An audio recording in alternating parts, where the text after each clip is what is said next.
Hello everyone. This is the story of one. What if Naruto shares his mind with Ino? Awakening. I stare down at the pair of cribs sitting side by side their occupants. Sleeping quietly and not for the first time wonder if this is the right thing to do. I can hear the screams coming from the battlefield even from here, and I know the nine-tailed fox is getting closer by the second. I hope in my heart that the village will see the child I use as a hero, but I fear deep inside that humans aren't that forgiving. If I had a child, they would be the one used for this bee. Sadly that isn't the case, so I am instead about to put the burden on a family.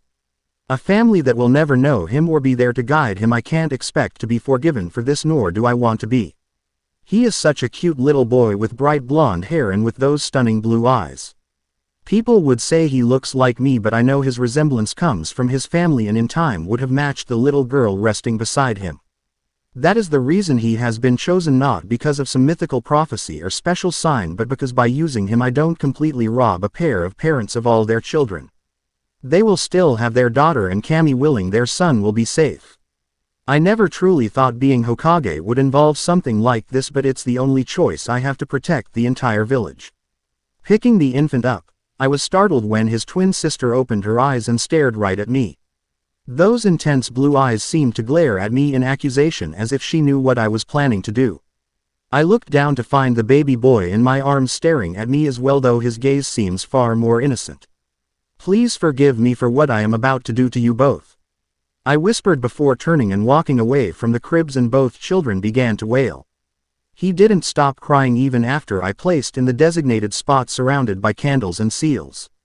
I can say, NSE Jiraiya Sensei, or as I call him Ero Sennin, behind me bearing the same look of resigned depression. He will be the only one to know this secret by the time this night ends.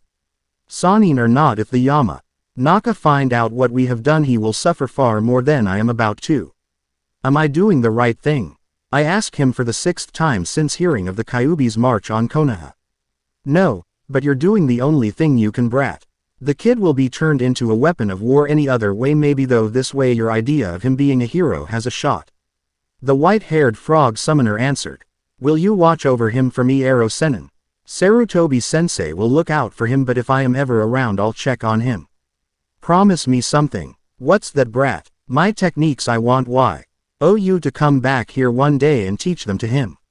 It's the only way they will live on, and in some small way it might atone for what we're doing. I explained. All right, brat, if he becomes a ninja I'll teach some things. This is where my story ends, because as soon as I stop writing I will be going to seal the Kyuubi inside our container, and because of the technique itself I will die.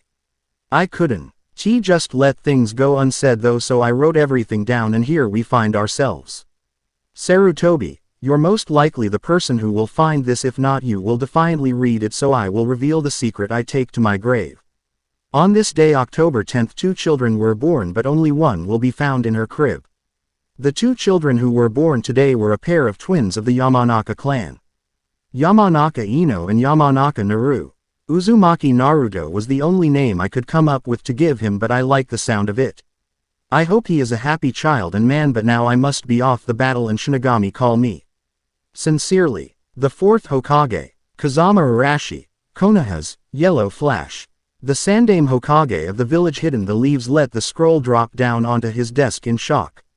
Pieces he had never thought about were falling into place concerning the blonde genin. He raised a hand up to massage his temples, slipping his large hat off. Matters were made worse by Naruto being away with his team on their first C-ranked mission. Rising from his chair, he moved out onto the balcony, leaving his hat behind and looking to the Hokage monument.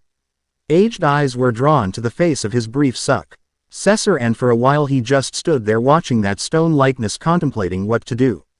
He had believed for a long time that Naruto had been Arashi's son, but now that theory was gone and the boy had a family out there. The only problem with that concerned whether or not they would accept him.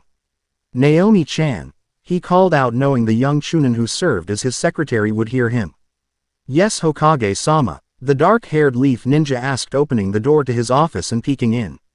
I need to see Yamanaka Inoichi and Sarutobi Asuma now. Send Anbu out to find them if need be. I would like you to also inform Inuzuka soon that I have an urgent mission for her. He stated in a tired voice. Right away, Hokage-sama. she replied and quickly set out to do the tasks asked of her. I'm getting too old for this, Sandaime thought, moving back to his desk and waiting for his visitors.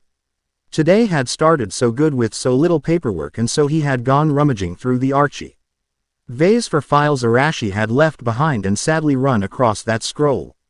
Of course the light paperwork load was most likely because Naruto wasn't in the village to cause his usual pranks. He supposed so. Nothing like this had to happen, or else he might have actually gotten bored. Yamanaka Flower Shop. In the case of clans in Konoha, the Yamanaka is not the first name that comes to mind. While they are not as large as the Hyuga, by no means are they small either. This, however, does not mean they should be discounted, as their family jutsu and natural mental abilities are quite the asset to the village of the Hidden Leaf. Yamanaka Inoichi was one of the few members of his clan who chose to live outside their estate. This was mostly because his wife had a passion for flowers and her work as a florist. Inoichi was also considered one of the strongest, if not the strongest, of his clan, and it showed by his impressive record as a Junin. Most of his clan chose to take up careers outside of the ninja way. Yet every one of them were taught how to defend themselves and carry on the legacy of the blood. According to official records, this clan is roughly 50 to 80 members strong. Currently Inoichi was our king with his kunai by having a little target practice in the yard behind the shop. He stopped and tensed though when he felt a presence nearby and turned, spying a man garbed in the uniform of Anbu and wearing the mask of a weasel. Slipping his kunai into place, he greeted the man, wondering what was going on. Yamanaka-san, the Hokage has wished to see you immediately on a matter of utmost importance, the man stated before vanishing in a swirl of leaves. I wonder what's going on. If there was a prisoner they needed help with, plenty of my family are already in Anbu. Well, I guess I better hurry and see what the trouble is, he said to himself before vanishing as well. The Junin had no idea just how much his world was about to change. Training Field 10. Yamanaka Ino, Akamashi Choji, N.D. Nara Shikamaru each were practicing their individual skills with diligence under the watchful eyes of their Junin sensei Sarutobi Asuma. That is to say, Ino was practicing her skills, while Choji's by snacking and occasionally throwing a kunai or shuriken, and Shikamaru was playing Go with Asuma while also cloud watching. What is it? What is it? What is bothering me? Ino chanted in her mind, running up the trunk of her tree again and continuing to the top before running down, working on her control and stamina. The blonde Kunoichi was pushing herself, and her teammates knew better than to disturb Ino when she got in such moods. Ino-chan seems energetic today, Asuma commented while studying the board. TCH, she is too troublesome to worry about, the lazy Nara replied, looking at the sky. He caught a sudden incoming kunai between his fingers and looked to the glaring blue-eyed thrower. Shikamaru considered glaring back but considered it too troublesome. When Ino got in this mood, it was just better to find shelter until whatever caused it faded away. Get up, you lazy bum, we should be training, not sitting around. Come on, let's spar or something, she ordered, landing on the ground. That's far too troublesome to do, he replied. Before an argument could break out, a raven-masked Anbu member landed in their field silently but still drawing all 4 sets of eyes to him. He bowed to Asuma simply before speaking. I apologize for interrupting your team meeting, Asuma-san, but the Hokage has requested your presence in his office about an urgent matter. With that, the Anbu vanished into a swirl of leaves. Well, I guess we can call it quits for today. I will see you guys tomorrow, Asuma stated before lighting a cigarette and walking off towards the Hokage tower. Shikamaru got up and went to lie on the grass next to Choji, staring up at the clouds as they went by. Ino narrowed her eyes and growled before starting to impale a training dummy with shurikens to hopefully vent her growing energy. Ino suddenly dropped to her knees, grabbing her head with her hands and slamming her eyes shut. Pain was lancing through her mind along with a flood of images and feelings. A sense of fear and dread filled her heart, almost like a part of herself was about to die. She let out a shrill scream before darkness overtook her. Wave Country. Kage Bushin no Jutsu. Shadow Clone Technique. Yelled a blonde dressed in orange, forming a seal. All around him puffs of smoke occurred, and when they faded they were at least 20 perfect copies of him. The group of clones, along with their creator, leapt into the air with kunai drawn. Their targets were mirrors seemingly formed out of ice that floated around them in the shape of a dome. In each mirror was the reflectio N of a masked ninja with long black hair dressed in the garb of Mist Country Hunter Nin. Watching the blonde attack on the ground was another young man dressed in a dark blue shirt and white shorts with dark hair and eyes. Suddenly his eyes shifted, becoming crimson with one simple black comma mark in each eye. A blur began to move from one mirror to another, annihilating the clones and dealing damage to the original, but the distraction had seemed to serve its purpose as the dark-haired boy brought his hands up and began cycling through seals rapidly. Kaden. Gukaku no Jutsu, fire release. Great fireball technique, he called out and brought his hand up to his mouth. Breathing outward through his hand, he released a stream of fire that formed into a ball, flying forward and brushing the enemy, slightly igniting the skirt light covering the masked person wore. The moment passed and the Hunter Nin entered another mirror, safe for the moment. Uzumaki Naruto landed on the ground after the L.A. test offensive on the mirrors with more injuries. The 12-year genin beeped in as much air as his lungs could hold and allowed his mind to reminisce about how they had arrived at this point. The newly formed genin Team 7 had been given a simple C-ranked mission of escorting a bridge builder named Tazuna back to his home in Wave and protecting him until he finished a bridge. It was supposed to be simple, with maybe a few bandits attacking them at most. In retrospect, he should have known life was never that good to him. First, they had been attacked by a pair of missing nins from the mist known as the Demon Brothers. In that fight, Naruto had frozen up and had to be saved by his dark-haired teammate Uchiha Sasuke. He'd been poisoned because of his inaction and had used a kunai to forcibly drain the tainted blood. Like all his wounds, it healed within minutes. A side effect of the curse placed on him as a baby. After the fight, their client had explained that he and his country only had enough money to pay for a C-ranked mission because of the poor state of Wave. Evidently a shady character named Getu had basically taken over the shipping lanes of Wave and robbed the country of Ichi's lifeblood in order to fill his own pockets.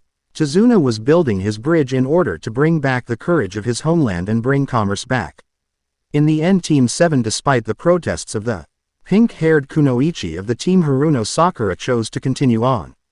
Things only got worse though when an A-class missing nin named Zabuza, the demon of the bloody mist, attacked. He fought the team's silver-haired Junin sensei Hatake Kakashi, who revealed that the eye he kept hidden under his forehead protector was really a Sharingan eye. Even though Kakashi had gotten captured in one of Zabuza's Suoro no Jutsu, water prison technique, he and Sasuke had gotten him out with an impressive showing of teamwork. After that, it seemed Kakashi had him beat until Zabuza had been nailed in the neck by Senbon needles. As they followed the needles, they discovered a dark-haired Hunter Nin, who apologized for not striking sooner and thanked them for helping dispose of the missing nin. The boy, no older than Naruto, then took the body and vanished from the scene. Kakashi then collapsed from prolonged use of his Sharingan along with severe drain of powerful jutsus, which coupled together caused a case of severe chakra depletion. Eventually they had made it to Tazuna's house and Kakashi-sensei recovered from depleting so much of his chakra. It was only when their sensei awoke that they discovered that they had been tricked by the Hunter Nin and Zabuza was indeed alive. They trained relentlessly, pushing their bodies to the edge in preparation for the unavoidable battle. Indeed, they had each improved by leaps and bounds, but even with it they seemed to be fighting a losing battle against the Kekkei Genkai, bloodline ability, of the masked ninja. Do you truly wish to die here? No matter how fast you become, I will always move faster, the fake Hunter Nin stated. Naruto let out a rasp of air followed by a laugh, drawing both ninjas' attention to him. What's my life worth anyf? At least if I die here I will have been of some use. You say a shinobi has to slay their heart in order to exist, then why haven't you killed us yet? He gasped out, unable to get to his feet. I have no desire to end your lives. Just give us the bridge builder and you can walk away from this place. No, I gave my word to protect him and to bring life back to this place. I'll never go back on my word, believe it. You idiot, stop talking and conserve your strength, I can't do this alone. Sasuke thought, watching the exchange. Very well, to help Zabuza-sama achieve his dreams I will slay my heart and truly become a shinobi. I'm sorry it has to be this way. The mirrors seemed to flash as the masked nin made his move.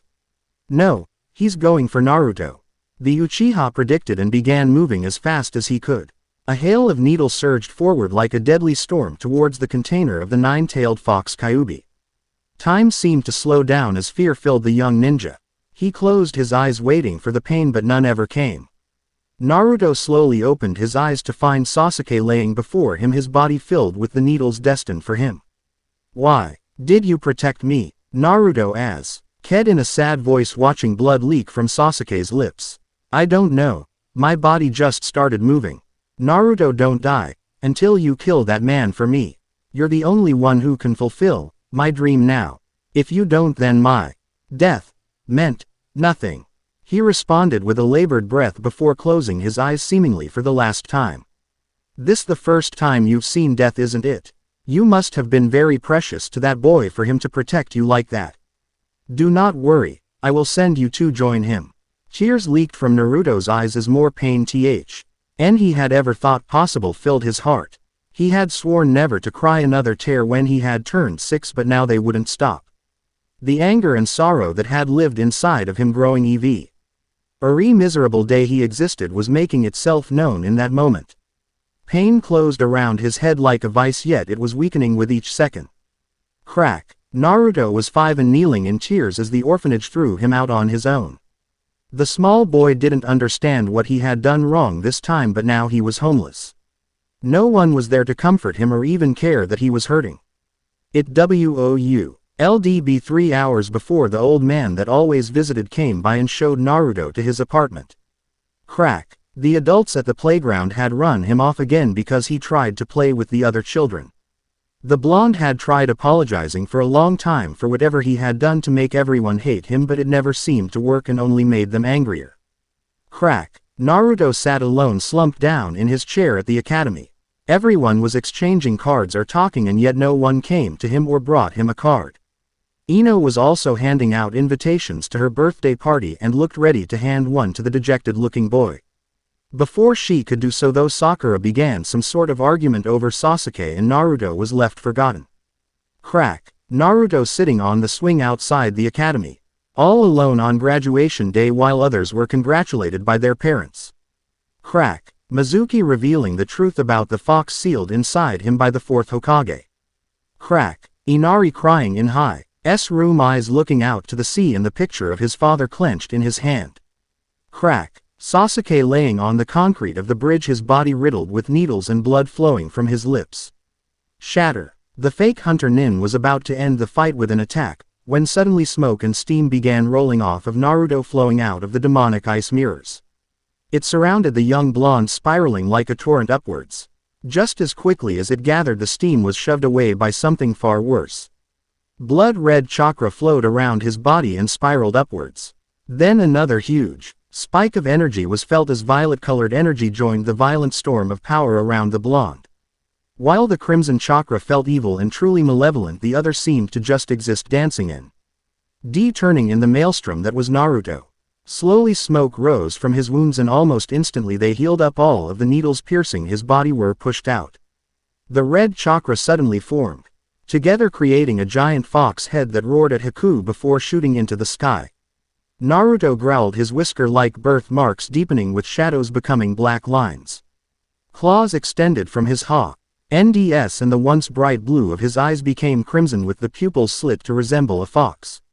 Kakashi halted in his duel with Zabuza, his eyes being drawn to the dome of ice mirrors. He could sense 3 different types of energy in there, all of which belonged to his blonde student. The sight of the red chakra only confirmed what he feared. Has the seal broken? No, it can't be. And what is his third energy? It doesn't feel like chakra. Naruto, what's going? It's like your emotions have been turned into pure energy. I have to end this fight now before something worse happens, he thought, pulling out a scroll. Where is this power coming from? I don't understand. Is this another Kekkei Genkai? I have to end this now. Zabuza-sama needs me. The masked ninja thought and prepared to attack. You shouldn't announce your plans. Naruto spoke, though his voice was deeper and filled with malice. What does he mean? Can he read my mind? No time to think about it. I'm almost out of chakra. L of the mirror's reflections of the enemy took the same stance, drawing Senbon needles and letting them fly at the demon container. The result, however, was not as it would normally be. I'm going to kill you. Naruto screamed, throwing his arms out widely. The demonic chakra spread out around him, disintegrating the incoming needles on contact. Responding to the storm of emotions flowing through his mind, the violet energy flashed brightly, mimicked by a small flash from his slit pupils. The dark-haired ninja suddenly found himself flying backwards out of his mirror, feeling pain as if he had been hit full-on in the chest by a boulder. The mirror he had been in shattered around him as he landed roughly on the concrete bridge. Looking up, he stalled a gasp. A roaring and tinkling sound was heard, as every mirror had seemingly been struck the same way, shattering into beautiful shards of ice. They rained down around Naruto, the light reflecting off of them in a brilliant display. He evidently had struck a one, yet somehow they were broken. How did he? The thought was interrupted as Naruto suddenly appeared in front of him, bringing a hard punch into his gut. "Because I am stronger and you talk too much," the blonde declared, knocking his enemy back with a sharp punch into his mask. The masked ninja went to make a one-handed seal, only for Naruto to catch his wrist. Peering into the blonde's eyes, he was overwhelmed with a sense of fear from the sheer amount of killing intent. He felt his mask shatter with the next punch that had seemed to carry more than just chakra, more like an invisible force was added into it. Naruto went in for another punch, ready to rip the face off of the bastard in front of him. That is until the mask finished slipping off, revealing the familiar face of Haku, an effeminate boy he had met in the forest the day previous when he awoke from training too long. He stopped himself inches from making contact, his mind confused, the red chakra slowly deflating around him along with his demonic transformation. "Why did you stop? Aren't you going to avenge your friend's death?" Haku asked, staring at the wide-eyed blonde. Naruto was silent, his eyes showing the myriad of emotions rolling through him. Slowly they were growing to a grand crescendo, and Haku could hear him whispering in a voice too young to experience this kind of tragic life and pain. Why would you? Why would you pretend to be my friend? Why would you pretend to care? Why did you kill Sasuke if you cared?" He screamed at the end, directing all of his emotions at Haku, the violet energy lashing out in an invisible wave at him. Haku felt his entire body seize up as the wave passed through him. Nerve endings became deadened, making his body numb, and he could feel his nervous system completely disrupted, robbing him of command over his body. Blood exploded from his mouth, coating Naruto as his heart and lungs simply ceased working. Falling backwards, Haku heard the sound of birds chirping, and only one thought escaped his mind before death claimed him. "You and I are the same. Maybe if we had met before, we could have been friends. Zabuza-sama. I'm sorry, but I failed you." With a serene smile, Haku fell into the eternal darkness. Naruto had heard Haku's whispered final words even though his lips hadn't moved. A new feeling was invading his senses as he stood there. It couldn't be defined, it was like a dying fire. The embers were stopping their glow, and the soft soothing crackle of flame vanished, leaving only a bitter cold. A cold that encompassed all your senses, robbing you of every sensation, reaching into the very core of your being and leaving only silence. An absolute void. Blood slowly slid down his face, filling his nostrils with a sickening coppery smell. The congealed glop would slip off his chin, falling as heavy drops to land on the bridge. It could almost appear like Naruto was crying tears of blood. The mist covering the bridge slowly slid away, revealing the dead and slightly mutilated corpse of Zabuza. Naruto tried to grasp this new feeling even as Chizuna and Sakura moved past him towards Sasuke. Then it hit like a piece of knowledge had suddenly finished crystallizing in his brain. Haku was dead. Shakily he reached forward towards the serene face of Haku and slowly slid his eyes shut. Moving his hand back, he pulled an herb out of his pocket Tsunami had told him was a rare find and quite useful for medicine. Naruto had planned to give it to his new friend before leaving Wave. Setting it in the boy's hand, Naruto did something he had never before considered or attempted to do. "If Kami exists, may he give you a better life than this one. I hope you find happiness wherever you are because you deserve it." He whispered his first ever plea to God. He turned around as Sakura began to cry, her wails filling the bridge. Kakashi was little better while he didn't cry, you could say, the self-blame already setting in. Naruto could hear them speaking, but neither was moving their mouth. "He's not dead." Naruto announced, his tears for Haku drying up, but his head remained down. All three heads snapped to his position. "What?" Sakura asked in disbelief. Naruto-kun, what do you mean? Kakashi spoke a second later.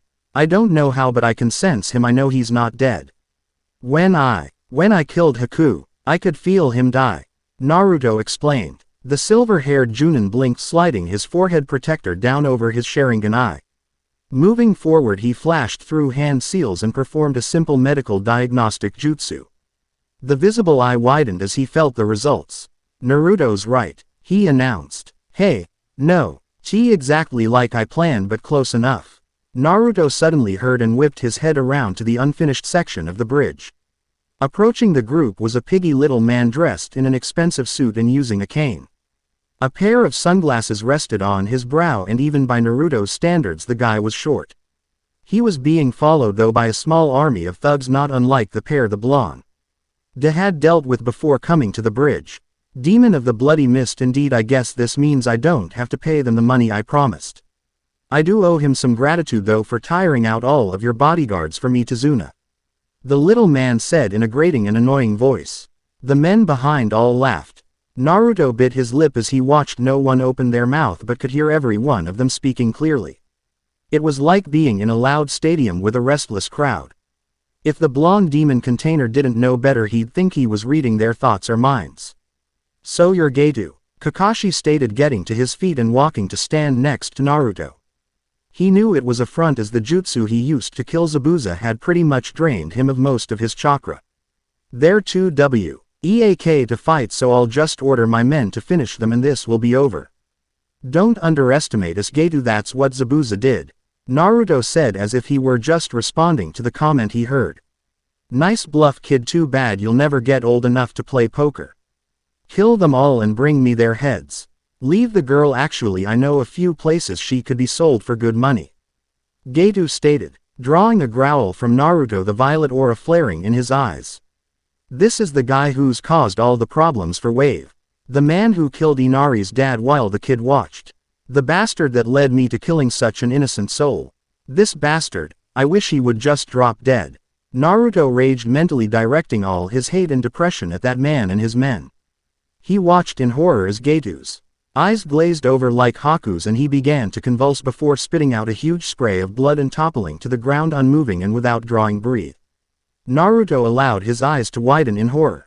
Oh God, I'm sorry, I didn't mean to do that again, he muttered, feeling the nothingness of Geto's life passing. Naruto, Kakashi asked, looking at his student. I did the same thing to Haku. I don't know how though, the blonde replied, breathing heavily. For some reason he was really tired after Geto died. Hey, that was our boss. Now who's going to pay us? Guess we have to loot the town for everything it's worth, one of the braver thugs stated, only for the moment to be ruined by an arrow impacting on the bridge. Suddenly Naruto grabbed his head in pain and sunk to his knees, the adrenaline that had been surging through him finally fading away, leaving him far more exposed to the noise. It was made all the worse by the addition of the entire population of Wave confronting the thug army. He allowed the blissful silence of unconsciousness to wrap around him as the people of Wave took back their home. Naruto's mind. Naruto found himself standing ankle deep in violet water. Taking a look around, he noticed wherever he was it resembled a sewer, yet the walls seemed to be changing slowly. Happy that at least for the moment it was quiet, the blonde began walking, intent on exploring this place, or at least figuring out where he was. Weird place, I wonder how I got here, he asked out loud. Noticing several pipes, he began to follow them. Naruto never noticed that behind him the sewer was becoming something else. Unbeknownst to him, a pair of slit eyes was watching his every move from behind a set of cage bars. Deep within the mind of Naruto, 9 long tails swished wildly. The Kyuubi was watching the being that served as its jailer with calculating eyes. To think my survival depends upon such a small and ignorant kid of these humans. One would also think by now this kid would have been driven to insanity by his own people. Loyalty as unwavering as his is quite uncommon for his breed.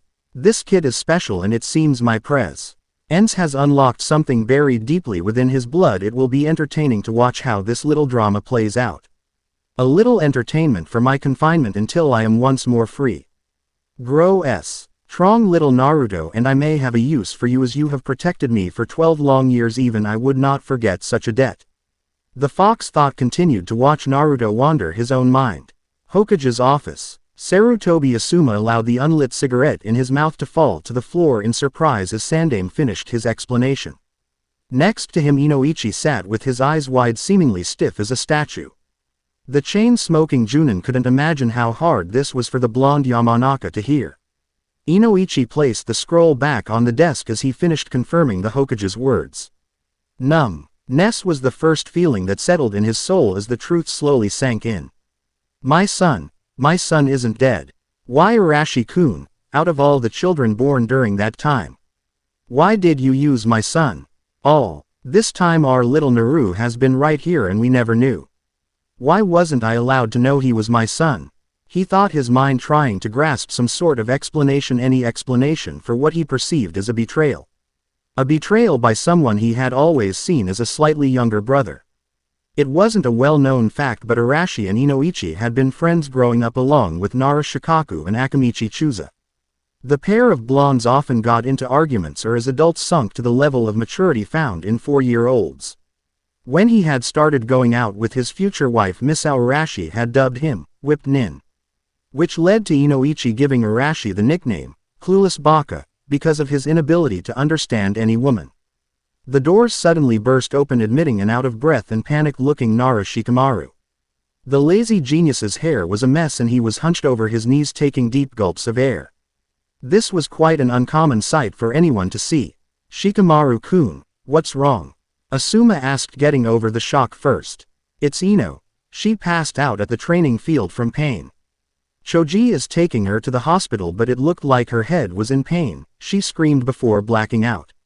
He stated with actual worry in his tone. Shikamaru had barely finished speaking when Inoichi launched himself out of the Hokage's window. The blonde Yamanaka took to he rooftops, moving with all the speed a Junin possessed towards the hospital. He had a bad feeling about this. Asuma stayed silent but looked at his superior, waiting to be dismissed so he could check on his student. Seeing the nod from the Hokage, he collected Shikamaru and was off like a shot. Tezuna's residence. The sound of perverted giggling slowly penetrated the peaceful fog of Naruto's mind, gently rousing him. Slowly he opened his eyes and found the world around him to be quite blurry. Blinking, his surroundings quickly solidified into the ceiling of the room he was sharing with Sasuke at the bridge builder's house. Oh, this is great. I wonder what Misumi-chan will do next. Jiraiya-sama is the greatest writer ever. She began to slowly slip off her towel, revealing her large Baka. Kakashi-sensei, don't read your perverted book out loud. Naruto declared, fully awake and glaring at the eternally late Junin for daring to try and poison his mind. Ah, so you're finally awake, Naruto-kun. You should calm down. A young man your age shouldn't be so stressed. Maybe you need a vacation. I wasn't reading aloud, but if you want I can tell you a story. Kakashi said, looking up from his book, his one visible eye curving to show he was smiling. Don't try and lie to me, sensei, I could hear you plain as day. He accused, crossing his arms. Naruto, what you are hearing right now are my thoughts. Yeah, right, Kakashi-sensei, it's impossible for some to read minds or eavesdrop on thoughts. You're just talking and your mask hides your mouth. Don't try to prank a prankster. I guess I have to prove it to you then. Kakashi mused and rose. Walking out of the room, he came back a minute later with Sasuke and Sakura, then took his seat. Looks like the Dobi is awake. About time he's taking away from time that could be used to train. Sasuke-kun is so cool. I bet he could have taken that Hikugai all by himself. Naruto just got in the way. Hell yeah, Sasuke-kun rules. Stupid Naruto. Naru. To blinked, he was sure he hadn't seen their lips move, and yet he heard them clearly. The fact that his teammates insulted him was also pissing him off. Though why did Sakura talk normally then speak in another louder and far more annoying voice? Now I want to discuss what we will be doing once we return to Konoha. Also, it seems Naruto-kun has unlocked a new ability. Their sensei explained, opening his book. The Dobi is stronger. Naruto Baka has a new skill, probably something to help him be a bigger pain. Little idiot shrimp isn't of any use. Now Naruto was getting angry. A small violet ring was forming around his pupils. He bit his lip, trying to calm down, remembering what had happened last time. The ring of color slowly faded form, as though not even he had known it was there. Kakashi, however, had noted it. Not like it matters now that I've awakened my Sharingan, but what is the Dobi's new skill? Sasuke asked with an arrogant smirk, his eyes shifting to the level 1 Sharingan. Wow, Sasuke-kun, you're the coolest. Sakura gushed and Naruto balled his hand into a fist, the ring returning to his eyes. Just one step closer to killing Itachi, but maybe the Dobi has some new jutsu I can copy. Sasuke-kun has the Sharingan now, that's so cool, nothing Naruto has could ever top that. He is gonna be all mine and Ino Pig can just cry over it. Mrs. Uchiha Sakura. Yeah, true love conquers all. Are you convinced now, Naruto-kun? I know you can hear what I can't, and whatever it is, it's upsetting you. Kakashi thought, looking at his blue-eyed student. Alright guys, maybe we should wait until we're back in Konoha to have this chat. Naruto-kun need his rest if we want to leave soon. With that, the two other genin rose and left the room, and Naruto flopped back down on his bed. What's wrong with me, Kakashi-sensei? He asked, staring at the ceiling. Don't worry, Naruto-kun, as soon as you're rested up we'll head back to Konoha and have you checked out. I promise everything. G will be fine, I just don't have the medical knowledge to know what's going on, but the Hokage will. Until then, just try to relax and stay calm. I think that whatever this is, it only manifests itself in response to heavy amounts of emotion. Kakashi replied with his eye curved upwards. Does it ever get easier, Kakashi-sensei? Killing, I mean. Naruto suddenly asked. No, but it is a part of the life we live as shinobi. As a ninja of the leaf, Naruto-kun, you will be asked to kill. Sometimes the entire point of the mission is to assassinate someone, like Zabuza was only here to kill Tazuna-san. It is worse for you because somehow you have been able to feel it, but all I can say, if you must kill, then don't lose yourself to it. Thanks, Kakashi-sensei. Naruto said, yawning and laid back on closing his eyes and slipping off to sleep, his mind reaching out to another. That night Kakashi watched as his fastest summoned dog sprinted towards the village. In its jaws was clenched a scroll S. Sealed and trapped. It was an emergency report about Naruto. It read, for the Hokage's eyes only. Bond. Yamanaka Inoichi stood next to a white hospital bed, his wife Misao sitting in the chair right next to him. In the bed, resting peacefully with a serene look on her face, was their daughter Ino, though behind her closed eyelids her eyes moved rapidly. Scattered around the room were other figures, including Nara Shikamaru, Akamichi Choji, and Sarutobi Asuma, the other members of Team 10, all worried about the blonde young woman and wishing to lend her and her parents strength. The doctors and medic nins said that Ino was seemingly fine in the physical aspect, with no injuries what they could detect or explain her fainting. Mentally, the Kunoichi, it seemed to be on a dreaming state, but her mind wasn't at rest. In fact, it was in overdrive, reaching out for something or someone. Pathways in her mind that appeared unused and neglected were being repaired and forced open. For now, the incident in the training field was left unexplained, but everyone believed for now all what Ino needed was time to rest. This, however, was not the only worry for the pair of parents as they sat watching their little girl. Once Ino was stable, Inoichi had told his wife of his meeting with the Hokage and the revelation of the real fate of their supposedly dead son. Misao had collapsed into tears of both joy and misery at the news, supported by her husband's strong arms. 12 years had passed, and still the wound of thinking what one of her babies had died was still fresh to the mother's heart. The two had gone so far as to celebrate Ino's birthday on the 21st of September instead of that day to ensure her birthday was a happy affair with no mourning. Misao had wanted to leave right then and not spend another minute separated from her son, but it seemed he was out on a mission with his team and not due back for a while. The time allowed her to actually think about her words and just how hard getting her son back would be. She had never met the Kyuubi container, as he never needed flowers, and that was her passion after retiring as a Junin, but the hate-filled words of her customers were often conversation between customers at the shop. When the boy had begun pulling pranks, the latest one would always seem to be discussed among the townspeople. A lot of damage had been dealt to her little boy in his life, and she honestly didn't know if he would accept anyone as his family or trust someone not to hurt him. Those thoughts had actually brought a fresh batch of tears to the woman. There was a fair chance her son didn't want her. Ino's mind. She was lost, floating in a thick violet-covered mist with no true sense of direction or time. Hours, perhaps even days may have passed, but Ino truly couldn't discern it. The only sound was the gentle wind and the sound of a child sobbing that she was drawing closer to each second. Slowly the mist cleared away and Ino found herself in a rundown Room with rotted floors and peeling walls.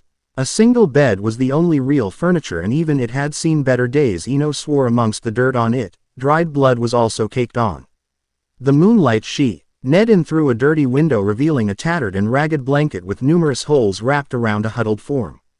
Eno moved closer until she could see a shivering blonde face with tears running down his eyes. The child looked so cold, and the blanket was pulled tight around him, trying to coax just a little more heat into his body. He was crying, and Eno could see blood flowing from many wounds covering the child's 4-year-old body. A loud pounding was heard at the door before an annoyed voice shouted inside. "Shut up in there, monster, or I will take away that blanket and leave more than a few bruises this time. I'm sorry. Please don't hit me again." The boy croaked out pitifully, as if he said that phrase often causing Eno to see red. "Hey, how dare you hurt a little kid like that? I can't stand bullies," she yelled, but it seemed the child didn't hear her at all. Why do they hate me? Why don't I have any parents? Why do I have to stay in this orphanage?" the child asked, sitting up and looking out the window. The blonde Kunoichi, finally getting a look at the boy, was able to figure who she was looking at. The blonde child had wide blue eyes and was dressed in a white shirt with a red spiral on it, almost like a quarantine marking to alert all others around him. He also wore a pair of dark blue shorts, at least one size too big for his thin frame. "Naruto," she spoke, and the world around her flashed violet. Shaking her head to clear away the cobwebs, Eno found herself at the playground she used to play at when she was a kid. She was floating next to Naruto, who sat on a swing, a foot dangling from either side. Eno looked around and spotted herself not too far away, playing with some local children wearing a bright smile. Naruto was watching them with envious and sad eyes. The adults sitting nearby were shooting him glares every few seconds, as if his mere existence near their children was a sin. The blonde seemed pinned in place by those. "Looks like a butterfly about to be collected. Why doesn't he go and play with them?" Eno wondered, floating next to lonely child. A little boy got up from the group and started towards Naruto, seemingly intent on asking him to join them. Hope flared in his blue eyes as the child got closer, hope that was dashed when his mother suddenly picked him up and glared harshly at Naruto. "I want you to saint eye away from that boy, he's nothing but trouble," his mother ordered, and sent the boy back to his friends. "We were all told that at some point by our parents, or in my case someone else's parents." Why was Naruto singled out like that? If I remember right, this is before he even started pulling pranks. Again the world changed with a flash of violet. "Little monster, we're gonna make you pay for what you did." Eno looked around as the flash cleared and found two Chunin beating on a 6-year-old Naruto. One was a heavy-set male and was crushing Naruto's left hand under his booted foot. The lanky boy was kicking the blonde in the ribs and chest. "Hey, you jerks, leave him alone, he's just a little kid. Are you listening to me?" Eno tried to punch the heavy, only to watch her fist pass harmlessly through him. These must be his memories, but why am I watching them? She found herself in the blonde container's apartment, though she had never seen it personally. It looked 10 times better than the crummy room he had at the orphanage. Naruto had his knees pulled up to his chest, crying, the full moon's light making his tears shine like diamonds. There was so much pain and loneliness in those sobs that it tore her heart asunder. Eno watched him slowly lift his right hand up, holding a new kunai just at eye level. Tears stopped and his body shuddered once before seeming to calm down. He began to turn the weapon over and over in his hand, looking at every angle of the blade. Smiling a true and contented smile, he raised the kunai high and exposed his throat by tilting his head. Eno tried to shout out something, anything to dissuade the gentle soul from a suicide, but no sound reached him. The instrument of his death began to descend slowly to pale tender flesh of throat and the blonde Kunoichi held her breath as the seconds ticked by. Suddenly the kunai was caught by the ring with an old wrinkly finger. Eno watched in awe as Naruto tugged and pulled, desperate to get the kunai down, but it was useless against the robed figure. "Naruto-kun, what do you think you're doing?" the wise elderly voice of the Sandaime Hokage asked. "I'm doing what everyone in this village wants," he fired back, his voice loud but broken. "Are you just going to give up and take the easy way out? Don't talk to me about easy just because you're the only person who doesn't glare at me, doesn't me. And you understand what I am going through, Ojiazan." No, I admit I have no idea how hard it must be and must have been for you these past 6 years, but I also know that death won't gain you the acknowledgement you desire. It has to be better than this, and maybe I'd even get to see my parents finally. Naruto just seemed desperate. Do you want to see them knowing you gave up without a fight, Naruto-kun? What am I supposed to do then? Take this kunai and forge your own path until you reach your dreams. Sarutobi stated and offers the boy his weapon back. I can't be a ninja, you have to be super strong or from some clan in order to become one. You start tomorrow. What? That's why I came here, Naruto-kun, to tell you that starting tomorrow you begin the Ninja Academy. I want you to grow stronger and make friends with those your own age. I can really go there. You're not just fooling me. I'll have a ninja escort you in the morning and show you to your class. Naruto nodded and looked down. Sandaime smiled and ruffled the boy's hair before rising to leave. As he exited, Ino floated closer and watched Naruto turn determined eyes out to the moon. Taking the kunai, he shoved it into his right palm, cutting a deep gash into the flesh. Blood flowed, but the blonde made no sound or shed a tear. I swear on this kunai knife that I won't ever cry again. I will reach my dream and become Hokage of this village so that everyone will acknowledge me. I won't let anything else get me down or stop me, not until they look at me like a real person and not a monster. He declared. So that's why he always smiled back in the academy no matter what went wrong. His pranks must have been some kind of training, that's why he did it, not just for stupid attention. Ino found Shiw. As in the academy, the entire class was laughing at a mistake Naruto had made on a question they had heard, and it sounded easy. She blinked though when in Naruto's memories it was a Junin-level question. Ino also noticed that the green-haired instructor's hands were held up in a seal position. At that age none of them would have noticed it, but now Ino could recognize the main seal for genjutsu techniques. Let's see if you can get this one, Naruto-kun.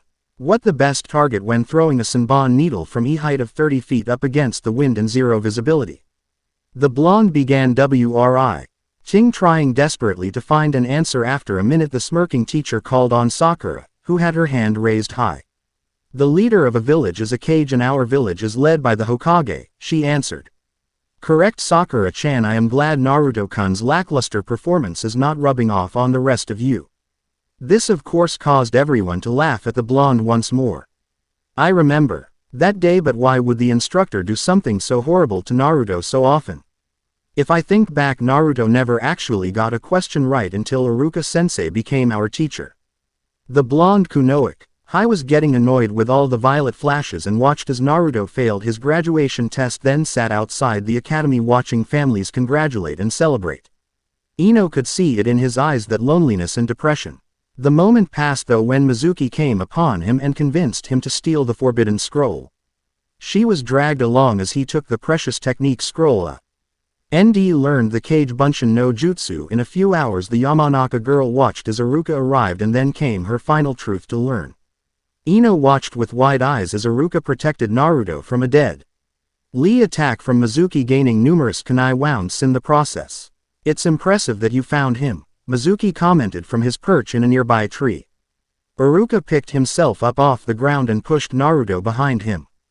I see, so that's what's going on, Iruka declared, glaring at the other Chunin. Mizuki ignored him, turning his attention to Naruto instead. Naruto-kun, give me the scroll, he ordered. Hey, what's going on here? Naruto asked. He stumbled a few steps away from Iruka, looking confused between the pair. Naruto, don't give him the scroll even if you die. It is Phi LLED with forbidden jutsu, and Mizuki was only using you to get it. Iruka explained while watching his former assistant. I'll tell you the truth, Naruto-kun, about why the entire village hates you. Yo, you see, a law was created 12 years ago, a rule for everyone that something is kept from you in the younger generation. Mizuki, don't. About me. What is it? He asked, desperately wanting to know why he was hated. Ino stood by, curious as well. Iruka and everyone have been lying to you. The Hokage decreed what no one of the older generations is to reveal to you in your generation and the following generations. About the fact that you are nine-tailed demon fox, the Kyuubi no Kitsune, that attacked Konoha 12 years ago. Naruto. Ino screamed as she suddenly sat up in her hospital bed, her eyes wide. Road, path. Kakashi was silently beginning to wonder if maybe making Naruto walk with them, instead of going on ahead, was such a good idea. The quartet that made up Team 7 had L.F. wave the day before after being the first set of people to use the finished bridge. The blonde genin of the squad had been unable to stay near the crowd for long as the multitude of thoughts were like a crushing vice on his head. All seemed to be going well after that until the silver-haired Junin noticed a small twitch developing in Naruto's right eye. When they made camp that night he had asked about it only to be given a glare in return before said student stomped off to sleep 100 yards from the group. Even now the young ninja was walking far behind the team in a vain attempt to tune out whatever thoughts were bothering him. I wonder what is annoying him so much. I would think Naruto-kun would take this opportunity to learn more about his teammates. He though while continuing to read his book. Why is the Dobi slowing us down like this? He must be tired from sneaking off last night to work on some sort of secret jutsu or that special skill Kakashi-sensei told us about. Sooner or later he will have to use that jutsu he used to kill those two in wave, and then I can copy everything with my Sharingan and use it to kill Itachi. Power like that doesn't belong in the hands of an idiot like Naruto. Sasuke thought, looking back to the unusually quiet loudmouth of the group. Sasuke-kun is cool and cute. Nothing like Naruto Baka. I swear if he doesn't hurry up I am going to kill him. Sakura thought, glaring at the supposed weak link of the team. Yeah, pummel the Baka into the ground. Inner Sakura added, I have to get stronger and kill Itachi. Sasuke-kun is the greatest. Better than any other guy and he's all mine. Kakashi blinked as he spotted Naruto sneaking up behind Sakura, his hands poised to wring her neck. When the pink-haired Kunoichi looked back, he put on an innocent look that was offset by the nasty twitch in his eye. A minute passed by before he started towards Sasuke with a broken tree branch he'd picked up from the ground, held up like a baseball bat. Calm down Naruto-kun, it can't be that bad. Kakashi thought, trying to lighten the blonde's mood. The sudden wave of killing intent coming off Naruto and the severe eye twitch answered the Junin's question. Kakashi's sweat dropped and muttered about short-fused blonde genins. In Konoha, Ino chose that moment to sneeze. So Dobi, how did you kill Zabuza's partner on the bridge and that Getu guy? Sasuke asked. I don't want to talk about it, Tem. He responded with a glare at the Uchiha survivor. Baka, don't talk like that to Sasuke-kun. He just asked you a question. Geez, I thought you liked to brag whenever you did something right. Sakura yelled at him for daring to call Sasuke a bastard. Then he shouldn't ask stupid questions. Naruto snapped back, his nerves frayed for the constant annoyance of hearing all the thoughts of his teammates. Sakura was taken aback by the tone, as her blonde teammate had never once replied to her with such anger. Maybe you should stop being a ninja. Dobi, if killing two nobodies upset you this much, Sasuke advised with sarcasm. The comment had barely finished leaving his lips when suddenly Sasuke felt like a battering ram struck his chest, sending him flying backwards from the impact. Sakura was by his side within a second, checking and fawning over the brooding boy. Naruto was glaring at the Uchiha, a ring of violet visible around each of his pupils. Sakura was about to berate the blonde for not showing any respect or helping their down teammate when a hand covered her mouth. Looking the side, she spotted Kakashi standing there and shaking his head in a negative gesture even if he offered her no explanation. I may have made a slight miscalculation with this situation. The silver-haired Junin thought, watching the blue-eyed genin. How did the Dobi do that? I didn't sense any chakra or see him move. I have to know what he did so I can use it to kill Itachi. Naruto's eye twitched as he finally lost it. Shut up. If I hear you say Itachi one more time, I'm going to show you what I did to them on the bridge. I don't care about what you have with that guy. But if he could hear you, he would kill himself rather than hear your goddamn rant again. Sasuke's eyes threatened to pop out from shock and surprise at the blonde's declaration of his thoughts. Sakura pushed their eyes hand away from her mouth and prepared to give Naruto a piece of her mind and possibly her fist. However, before she could utter a syllable, Naruto anticipated her actions and began speaking first. And you, do you even have a single thought in your head that isn't about Sasuke? Kami, it's like listening to a broken record repeat over and over. All you do is praise him and belittle me. You're no better than the rest of the village. And what is it with that second annoying voice in your head? She's worse than you. Behind Naruto, a branch suddenly snapped off from its tree before falling to the ground. Turning away from the slack-jawed pair, Naruto began stomping ahead at a fast pace, trying to force his emotions back down before he hurt someone. In all honesty, he had considered the two friends, and to hear what they truly thought about him, coupled with their one-track minds, he simply lost it. The blonde supposed that hoping for friends was simply another dream of his, that could never come true. Like always though, he banished those thoughts into a corner of his mind and continued jogging ahead. A good bowl of ramen from Ichiraku's would soothe him and make him forget this episode, he concluded. Kakashi watched the boy move ahead alone. His switching from anger, and back to normal, was far quicker than a normal person's would have been. The encounter could have gone easily into something far worse, and it only served to prove that they needed to get Naruto to the Hokage as quickly as possible. At that pace he should get back to the village in a few minutes. How do I get the feeling I am missing something though? I mean tons of people, all of whom hate Naruto-kun, watching him come back, alone and thinking, oh shit, Sasuke, Sakura, if I'm not waiting for you two at the gate. I will meet both of you tomorrow at our training field. He called to them before chasing off after the fox container.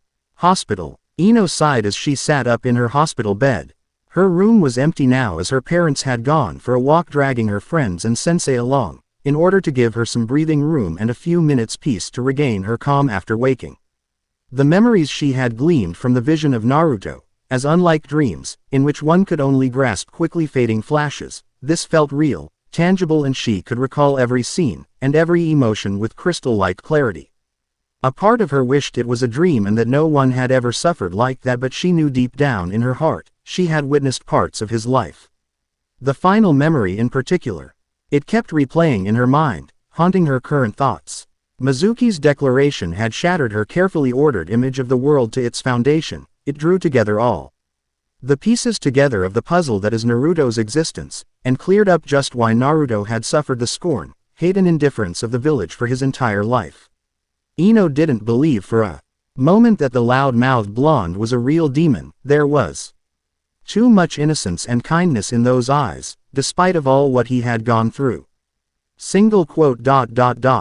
A true demon would never tolerate even a fraction of the abuse and hate heaped over him like Naruto has. If he truly were the Kyuubi, we would have all died years ago. She thought with a sigh. A pulse seemed to run through her mind, causing her eyes to dilate and glaze, becoming unfocused. Ino suddenly brought her hands up to take her head and slammed her eyelids closed. Sorrow and pain were echoing through her mind, along with a feeling of hundreds of eyes glaring at her in hatred. Inoichi and Misao were making their way back to their daughter's room.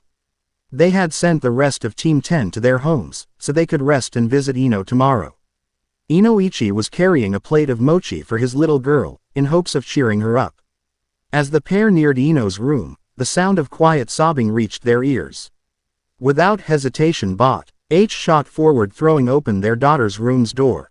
Ino sat on her bed with her knees pulled up against her chest, her head leaning against them and her hands pressing tightly against the sides of her head.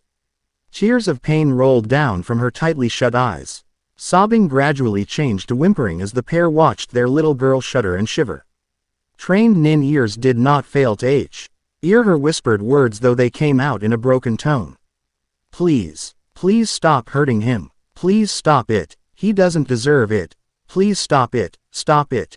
Stop it. Stop it. The volume of her voice had slowly risen to finally become a screeching scream, her blue eyes opening wide, bearing a ring of ethereal violet in each.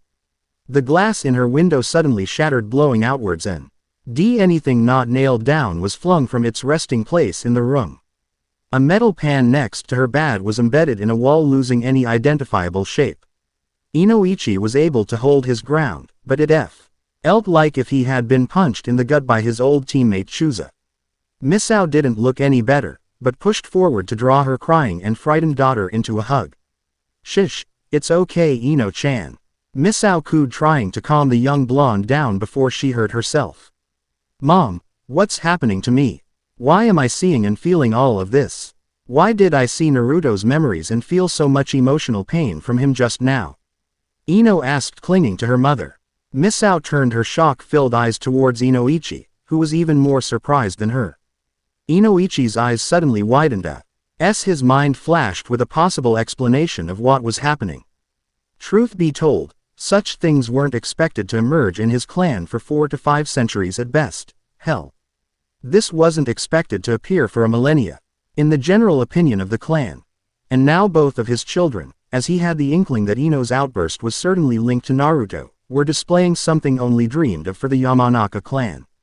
Psionics. I need a doctor. Inoichi's line of thought was completely derailed by the shouting voice Hitaki Kakashi calling for a medic. The silver-haired Junin was supposed to be on a mission though with his Genin Team 7, in which his son was placed in. Things suddenly clicked into place and Inoichi felt a cold shiver pass through his body and quickly excused himself to seek out the usually laid-back ninja of Konoha. As he turned to go, Inoichi spotted Kakashi moving past the room with a pair of nurses pushing an occupied stretcher. Lying on the stretcher, unconscious and with a pained and extremely tired look fixed in his face was Naruto. He moved to follow them, leaving Misao to help Ino. Hokage's office. Sandaime reread the emergency report Kakashi had sent to him about the mission in Wave Country. The message had cleared one or two things up for the wizened Hokage, but also brought to bear another mystery. Considering the nature of the problem, Sandaime expected Team 7 back within a few hours, being behind the messenger dog by half a day. He was about to call on Naomi and have her inform the gates that he was to be alerted the moment Kakashi's team returned. When suddenly the doors burst open and a male Chunin rushed in. Hokage-sama, there's something going on, he announced, catching his breath. What do you mean? 10 minutes ago Hitaki Kakashi came running past the gates. One of the guards followed him and found him standing over Uzumaki Naruto, who seems to have fainted in the street. He was last spotted on the rooftop sprinting for the hospital. Naomi-chan, inform anyone that comes looking for me that I am at the hospital. He ordered and walked from the office without another word to anyone. Room 24C. Inoichi slipped into the darkened room once the nurses had left and looked around the private room. The room had light blue walls and a few pictures of nature hung for decor. A television was placed in an entertainment center facing the bed. The room also had a small couch and 2 chairs in it for people who might be visiting. It was widely known that room 24C was only used for Naruto by order of the Hokage. It had been a frequent place of visit for him since the first assassination attempt when he was 3 years old.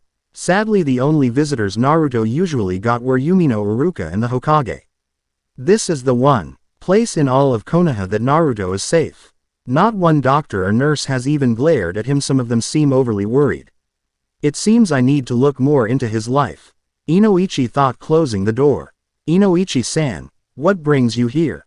Kakashi asked from his place leaning against the wall. How is he? The blonde asked with a concerned tone, causing the silver-haired man some confusion. It's quiet here. He seems to have calmed down. So I think he's just sleeping for now, he replied, looking to his student. The overly pained and contorted look was gone, replaced by a serene and peaceful face. What happened to him? Inoichi asked, though already fearing he already knew the answer. That for the moment is something only the Hokage is allowed to know about. Inoichi-san, you can give your report now then, spoke the third as he entered the room, pushing the door closed behind him. I will stay behind and listen if you don't mind, Hokage-sama, Inoichi said in respect and watched the man nod in response. Why would you want to, Inoichi-san? It seems you're taking a bit of an interest in my student, Kakashi asked, eyeing both men. It concerns him, Kakashi-kun. After all, Naruto-kun is his son, Sarutobi stated with a smile. Kakashi's visible eye widened at hearing that, and had he been reading his book he most likely would have dropped it. In all honesty, he had no idea Naruto's parents were, as he knew his sensei the fourth wasn't seeing anyone close to that time. During his time in Anbu he'd been assigned to watch over the blonde once or twice and had grown slightly attached to the prankster. What? He was able to say finally. Yes, it is a bit of a shock to hear. I only discovered the truth a few days ago as I was searching through the archives. Arashi-kun, your sensei, wrote the entire story down, unable to leave the truth buried with him. It seems the night Kyuubi attacked a pair of twins were born in Konoha and lacking any other choice, the Yondai. Me chose the male to contain the fearsome demon fox. That boy's name was Yamanaka Naru, or as he is known now as Uzumaki Naruto. Only the ramen-obsessed clueless baka of Arashi would pick out a nom. In the final moments of life for a child, belonging to his favorite ramen topping of all the damn things in the world. Inoichi stated with a bit of sadness and irony. Now that we all know the story, your report, please Kakashi-kun. Hillside. Nara Shikamaru, lazy genius and shadow user, lay on the grass with his hands behind his head watching the clouds go by. Next to him, sitting cross-legged, was Choji, an open bag of chips being depleted by the second. This was usually as good as it got for the pair, but both were still worried about their friend and teammate Ino. For Shikamaru, getting his piece wasn't half as fun if the blonde Spitfire wasn't here to match wits and argue with him. Gra, stupid Naruto baka, a voice screamed out below them and both boys turned, expecting to see the blonde ponytail of their friend. Instead, they saw long pink hair attached to a fuming Sakura who was viciously beating a training dummy, all the while cursing her blonde teammate's name with several colorful words. Punch. How dare Naruto baka to yell at Sasuke-kun like that? Kick. Yeah. Where does that idiot get off yelling at our one true love? Punch combo. Then he accused me of being obsessed with Sasuke-kun. Spin kick. Yeah, and I am not annoying. Spinning roundhouse kick. Oh, when I get my hands on him. Punch. Hell yeah. Grind him into dust. Shikamaru and Choji watched Sakura pull her hand back and punch the dummy one final time. The dummy would never be usable again, even with a lot of repair work. Dusting her dress off, Sakura smiled dangerously and walked off whistling a happy tune. What do you think she was doing? Choji asked. Trying to surpass Ino in how troublesome a girl can be, maybe. Shikamaru suggested. Think Naruto pissed her off on their last mission. TCH. It's too troublesome to worry about. We'll hear it sooner or later from Ino. Hospital. Ino stared at her parents with wide eyes as they finished talking, the usually loud GI. RL was stunned into silence by their words. Slowly the shock was being washed away as her mind accepted the new information and began working through it all.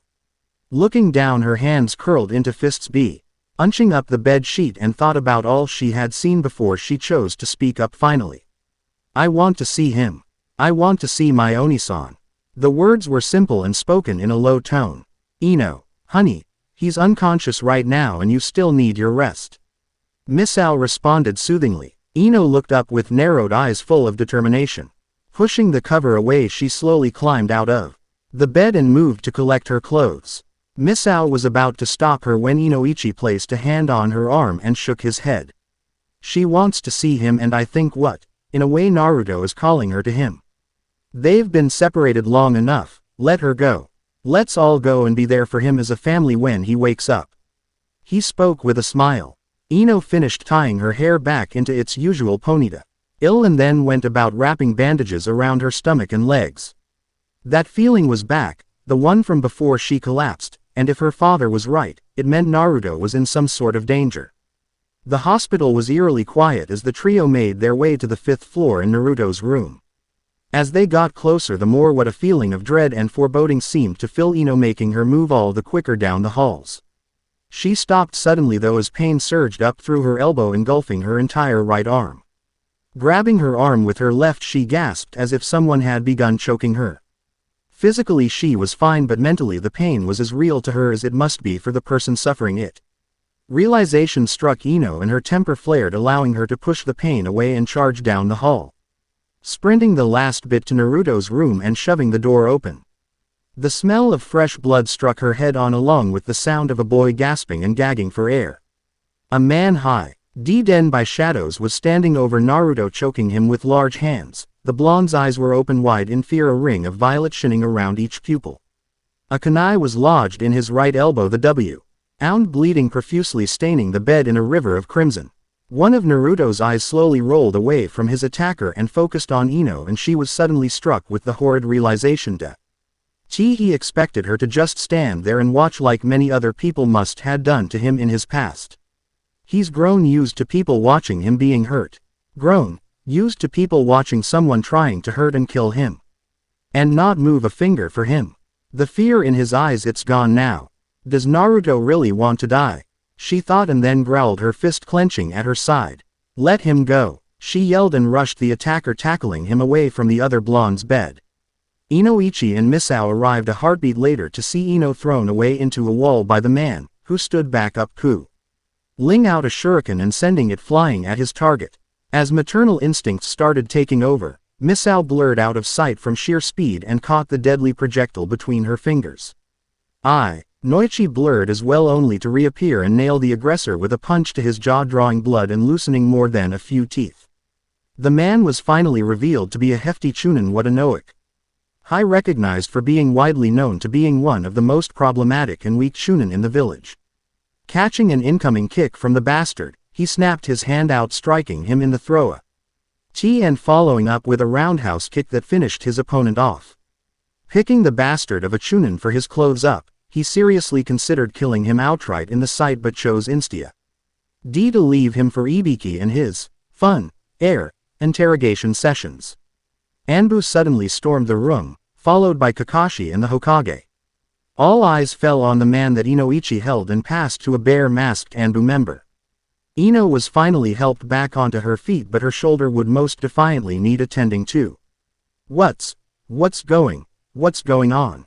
Everyone turned to stare at the blonde-haired genin that was still losing blood on his bed. Quickly Kakashi set himself for the second time on the day, for a doctor to help his injured and prone student. Naruto bit his lips, and couldn't avoid starting to moan as thoughts from all around the room filled his head, and the resonating thoughts from the village floated just at the edge of his mind, bringing his spitting headache back in full force. Noticing his discomfort, Sandaime ordered the Anbu out of the room and watched Naruto breathe a sigh of relief at the lessening of some pain. The last thoughts Naruto caught came from people in the room and surprised him before the need for sleep won out. I'll protect you, Oni-san. You will not be alone anymore. My little Naru, you look so fragile right now, like glass.